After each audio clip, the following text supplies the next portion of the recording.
여러분 안녕하세요, 김캠입니다. 오늘은 정말 큰 사건 하나를 특집으로 다루게 되었습니다. 바로 리암 페인의 추락사 사건인데요. 모든 정황과 전말을 파악해 볼 테니 끝까지 시청을 부탁드립니다. 중간에 광고가 있으며 타임라인에 표기되어 있습니다. 현지 시간 10월 16일 세계적인 인기를 구가하던 영국 보이그룹 원디렉션의 전 멤버인 리암 페인이 아르헨티나 부에노스아이레스 코스타리카 6032번지 카사슐 팔레르모 호텔의 3층에서 내부 안뜰로 추락해 31세의 나이로 사망했습니다. 처음엔 리암이 호텔 로비에서 소란을 일으키면서 사건이 시작됩니다. 이 과정에서 리암의 노트북이 파손되는 일이 벌어졌고요. 상황을 정리하기 위해 호텔 직원들은 리암을 황급히 방으로 데려갔는데 이때가 리암이 마지막으로 목격된 시간이었습니다. 직후 호텔 측 신고가 들어갔죠. 잠시 광고 보고 오시죠.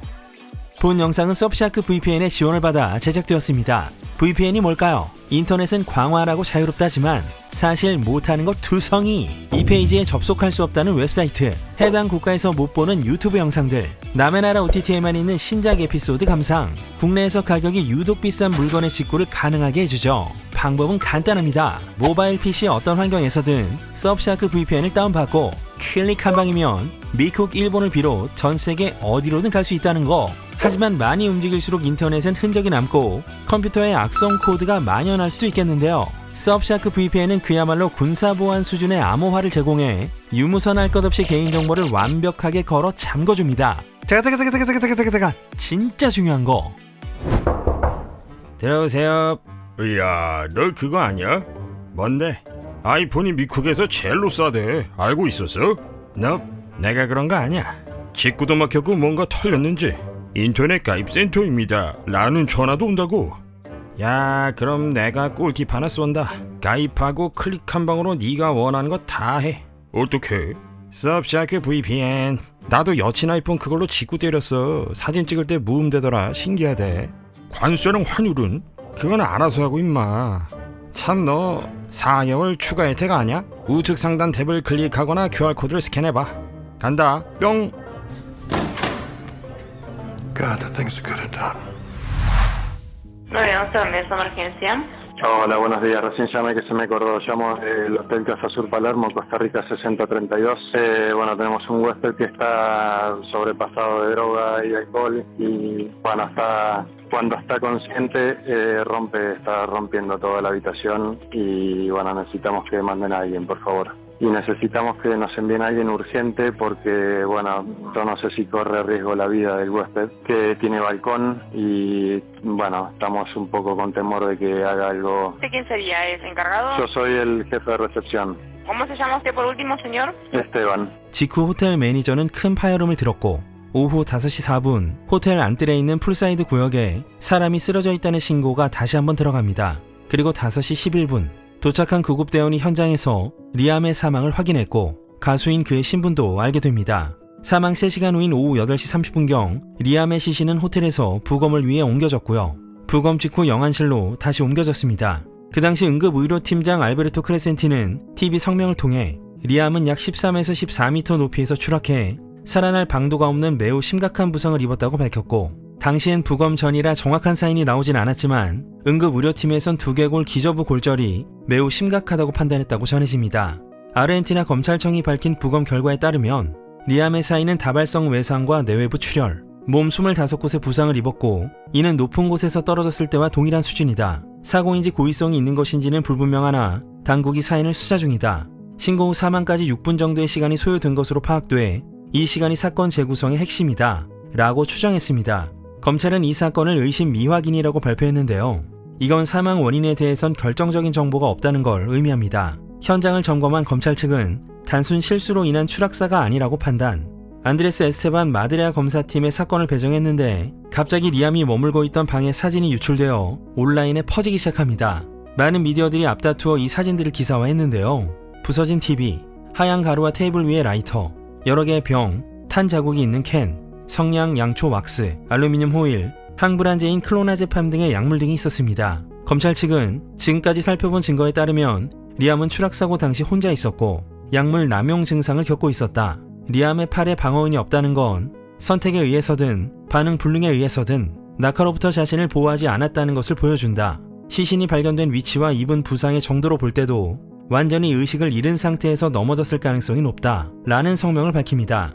게다가 리암은 사망 45분 전과 30분 전 사이 스냅챗에 여자친구 케이트 캐시디와 함께 찍은 일련의 사진들을 올렸으니 스스로 결정한 것도 제3자에 의한 것도 아니었다고 판단한 것이죠. 온라인에서 케이트를 비판한 사람들도 있었지만 리암은 10월 2일 부에노스아이레스의 모비스타르 아레나에서 열린 전 밴드 동료인 나일 호란의 콘서트에 참석한 후 I have a beautiful time out there. Very proud of you. I can't wait to sing along to some old 1D songs with you. And I'm feeling great. Feeling pretty good. 며칠 동안 아르헨티나에 머물던 중이었으며 케이트 캐시디가 리암과 동행하고 있었지만 5일로 예정됐던 여행이 2주로 늘어나자 사건 당시 케이트는 아르헨티나에서 미국으로 출국한 상태였습니다. 하지만 미묘한 증언이 나오기도 했죠. 케이트 캐시디의 친구가 뉴욕포스트에 밝히길 리암은 케이트가 곁에 남아주길 바래서 간청을 했고 약간의 말다툼까지 벌였음에도 케이트는 결국 떠났으며 리암은 끝까지 케이트가 떠나는 이유를 이해하지 못해 매우 상심했다고 전해집니다. 리암은 14세 때 영국 오디션 프로그램 엑스팩터에 출연을 계기로 해리 스타일스, 나일 호란, 제인 말릭, 루이 톰린슨과 함께 원디렉션으로 데뷔해 한 시대를 풍미했었기에 사건 발생 후 밤 호텔 앞에는 많은 팬들이 달려와 눈물을 흘리거나 애도하는 모습이 비춰졌습니다. 이 충격적인 뉴스는 바로 SNS 등으로 확산되어 원디렉션 멤버나 할리우드에서도 리암을 추모하는 목소리가 이어졌는데요. 리암이 사망하기 며칠 전 아르헨티나에서 콘서트를 개최하고 현지에서 리암과 재회했던 나일 호란은 젊은 시절 리암과의 사진을 인스타에 올리며 내 최고의 친구 리암의 죽음에 큰 충격을 받았습니다. 그는 가장 밝게 빛나고 모든 사람에게 행복감과 안도감을 줬었죠. 함께 웃던 모든 순간을 사무치는 슬픔과 함께 상기하고 있습니다. 정말 고마워 형제. 사랑해. 루이 톰린슨도 심경을 밝혔죠. 큰 충격을 받고 이 글을 씁니다. 어제 전 형제를 잃었습니다. 긴 경력과 경험, 절대음감, 무대에서의 존재감, 작곡의 재능, 우리를 하나로 묶어줘서 고마워 리암. 해리 스타일스는 스타디움 무대에서 노래하는 리암의 뒷모습을 인스타에 올리며 리암에게 가장 큰 기쁨은 다른 사람을 행복하게 해주는 거였고 그 모습을 옆에서 볼 수 있었던 것을 영광으로 생각합니다. 함께 보낸 몇 년간은 다신 경험할 수 없는 나날로 제 기억에 남아 있습니다. 내 멋진 친구, 네가 그립다. 2015년 그룹을 탈퇴해 현재는 솔로로 활약하는 제이는 리암과 낮잠을 자는 과거 사진을 인스타그램에 올렸죠. 힘겨울 때 날 지지해준 너에게 감사할 기회가 없었어. 나보다 어리지만 나보다 똑똑하고 강직하고 의견을 내면서 문제와 실수를 지적하고 바로잡는 걸 주저하지 않았지. 그 때문에 우린 몇 번이나 다퉜지만 내 속에선 그런 너에 대한 존경심이 싹 텄어.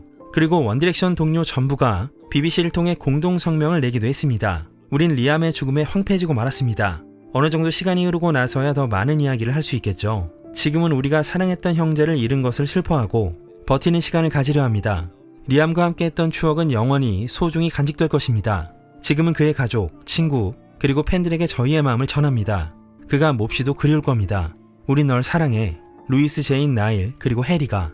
리암과 친밀했던 찰리 푸스도 편히 잠들라는 메시지를 공개했고 2017년에 겟노우로 리암과 콜라보했던 제드는 편히 쉬길 리암, 이게 현실이라니 믿을 수 없어 라는 심경을 밝혔으며 친분이 있던 페리스 힐튼도 애도의 뜻을 표했고 리암 페인이 가장 사랑했던 축구클럽 웨스트 브로미치 알비온도 공식적으로 그를 추모했습니다. 원디렉션의 멘토인 사이먼 코엘이 출연하는 경연 프로 브리튼스 갓 탤런트는 리암이 수요일에 사망하자 목요일 녹화를 취소했고요. 리암을 세상에 알린 엑스팩터도 공식 추모글을 게재했습니다. 리암처럼 엑스팩터로 음악계에 진출한 카밀라 카베오는 그가 없는 건 비극이에요 라고 심경을 밝혔네요. 특히 힘겨워하는 모습이 공개된 건 리타 오라였습니다. 두 사람은 2018년부터 함께 음악 작업을 하면서 가까운 사이가 되었고 포유라는 리타의 곡이 잘 알려져 있죠. 한때 열애설이 돌기도 했지만 친한 친구로 남기로 했다는 입장을 밝힌 적도 있습니다. 리타는 리암의 사망 소식 몇 시간 후 일본에서 공연을 펼쳤는데요. 리암이 피처링한 포유를 부르면서 어느 순간 노래를 할 수가 없다고 말한 뒤 무대 뒤로 사라졌습니다. 그리고 현지 시간 10월 18일 오전 리암 페인의 아버지 제프 페인이 부에노스아이레스 사법부로 가는 모습이 포착됩니다. 리암은 아버지가 엑스팩터의 오디션을 보게 한 원동력이었다며 아버지의 지지가 자신을 여기에 있게 했음을 밝힌 바 있습니다. 제프는 리암이 사망한 호텔에 찾아와 아들의 팬들과 슬픔을 공유했죠. 어머니 캐런도 지인을 통해 심경을 밝혔는데요. 그야말로 아무것도 할 수 없는 상태라고 전해집니다. 오전 11시엔 여자친구 케이트 캐시디가 입장을 표명합니다. 난 당신을 무조건적으로 완전히 사랑한다는 걸 말하고 싶어. 난 평생 당신을 사랑할 거야, 리암. 과거 연인이었던 가수 셰릴 콜은 형언할 수 없이 고통스러운 시간입니다. 리암은 우리 7살 난 아들의 아빠이자 형제 삼촌 소중한 친구였죠. 가장 안타까운 건 이제 다신 아빠를 볼 수 없는 현실에 직면한 아들입니다. 걸스 어라운드 출신인 셰릴은 2016년부터 2018년까지 리암과 사귀었으며 2017년 3월에 아들을 낳았습니다. 그런데 이 무렵 리암의 전 약혼녀인 마야 헨리가 비난의 화살을 맞았죠.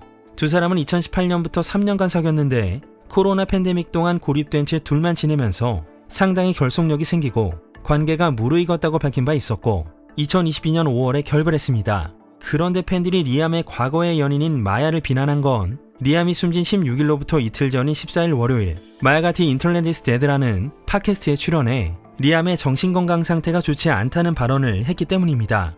마야의 주장에 따르면 리암이 헤어진 후에도 반복적으로 몸이 너무 안 좋아, 난 항상 죽음과 가까이 있어, 죽어버릴지도 몰라 라는 메시지를 보냈고 마야는 이게 리암이 동정을 받으려는 전략이라고 생각해 답장을 하지 않았기 때문에 리암은 마야의 모친에게 제가 몸이 안 좋아요, 마야에게 연락 좀 해주세요 라는 메시지를 보냈다고도 밝혔습니다. 게다가 마야는 리암이 죽기 며칠 전에 리암 측에 연락 중단 및 접촉 금지 서한을 보내라고 자기 변호팀에 지시했다죠. 그래서 일부 팬들은 마야가 리암을 철저히 외면했다며 마야에게 악의적인 댓글을 달았는데요. 마야는 대변인을 통해 데일리 메일 측에 지금 마야는 분명 큰 충격을 받은 상태입니다 라는 입장을 밝혔습니다. 자, 그리고 18일 오후 4시경 아르헨티나 경찰 당국이 리암의 정확한 사인을 공개합니다. 리암은 크리스탈이라는 물질에 취해 있었으며 이 물질은 복용자에게 극심한 흥분과 침울한 상태를 초래해 종종 공격적인 상태가 된다고 하죠. 그래서 의심해볼 수 있는 건 리암이 환각을 겪었을지도 모른다는 것, 따라서 스스로 뛰어내렸다고 주장했습니다. 하지만 팬들이 의아해하는 건 몇 달 전까지만 해도 술을 완전히 끊었고 최근에 항상 밝은 모습을 보였다는 주변 사람들의 증언이 있었던 점입니다. 불과 1년 전엔 재활시설에서 100일을 보냈다며 6개월간 금주했다고 언급하기도 했고 최근엔 나일도 만나고 여친과 여행을 하면서 잘 지내고 있었는데 아르헨티나 당국이 말한 게 매치가 안 된다는 것이죠. 그리고 추가로 몇 가지 의문점이 고개를 들었습니다. 아르헨티나에 거주 중인 미국인 마이클 플라이슈먼이라는 한 목격자가 지역 언론과 인터뷰를 했는데 리암이 사망 몇 시간 전 호텔 로비에서 이름이 알려지지 않은 2명의 여자와 말다툼을 하고 있었고 리암이 두 여성에게 당신들에게 2만 달러를 주겠다, 난 5,500만 달러를 갖고 있고 사람들을 돕고 싶다 라는 말을 반복한 걸 우연히 들었다고 합니다. 수사 당국은 호텔 직원 3명과 리암과 함께 있던 여성 2명의 진술을 받았다.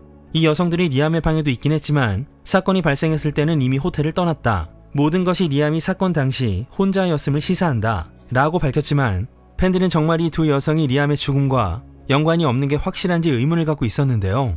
얼마 후 두 여성의 직업이 밝혀지면서 다시 한번 사건의 방향이 틀어집니다. 이 두 여성이 사건 담당 검사 마르셀로 로마에게 우린 같이 술을 마셨습니다 라고 시인한 것이 현지 매체 라나시온을 통해 기사화된 건데요.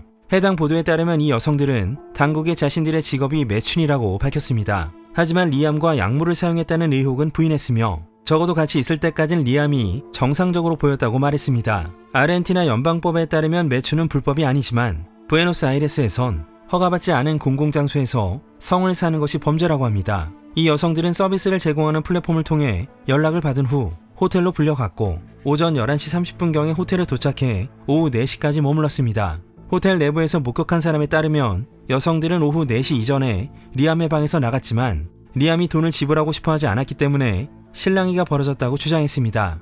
그리고 이 여성들은 휴대폰 열람까지 허용해가며 수사에 협조했기 때문에 검찰이 여성들을 기소할 가능성은 희박하다고 합니다. 이 호텔의 구조도 지적을 받고 있습니다. 120cm에 불과한 이 낮은 유리 패널은 까딱하면 추락할 위험성이 높아 보인다는 것인데요. 이 점은 호텔 직원들도 인정하는 부분이라고 합니다. 리암의 죽음 직전에 무슨 일이 있었는지, 누구와 왜 접촉했는지, 실수인지, 스스로 결정한 것인지 아직 불확실한 것이 많기에 팬들은 수사 당국이 더 많은 사실을 밝혀주길 바라고 있습니다. 이제 곧 독성학 보고서와 추가 사실이 나올 테니까요. 기다려봐야겠습니다. 네, 오늘은 여기까지. 이번 한 주 공개된 컨텐츠들을 소개합니다. 제가 정말 좋아하는 미야케쇼 감독의 영화죠. 너의 눈을 들여다보면을 다뤄봤습니다. 일본 영화의 뉴웨이브, 그 중에서도 가장 생활감 넘치고 직관적인 연출을 보여주고 있답니다. 두 번째는 홍콩 액션 영화 구룡성체 무법지대입니다. 저처럼 홍콩 영화에 추억이 있는 분들이시라면 좋아하실 듯 하고요. 실존했던 미궁이자 치외법권 무법지대였던 구룡성체를 배경으로 고천낙, 홍금보, 곽부성이 목숨을 걸고 싸웁니다. 다음 주에도 재밌는 것들이 준비되어 있으니 자주 놀러 오시고요. 댓글, 좋아요, 알람 설정도 잊지 마세요. 즐거운 주말 되시길 바라며 지금까지 주간 김용혜의 K졌습니다.